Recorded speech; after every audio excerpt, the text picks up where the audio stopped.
YouTube Lamont, welcome back to the channel. Today we are going to learn something super important for your French journey, the French alphabet. Don't worry if you have never heard it before. By the end of this video, you will be saying the alphabet just like a French speaker.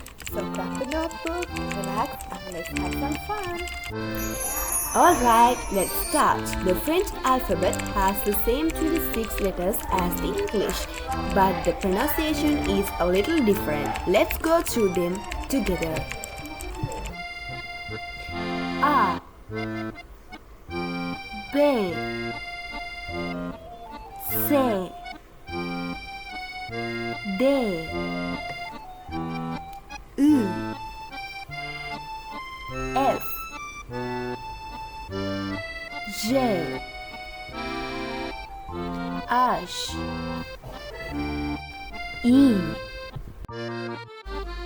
J, K,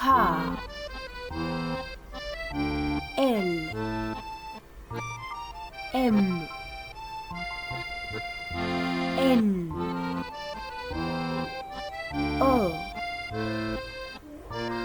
P, Q, A, S, T, U, V, W, X, Y, Z,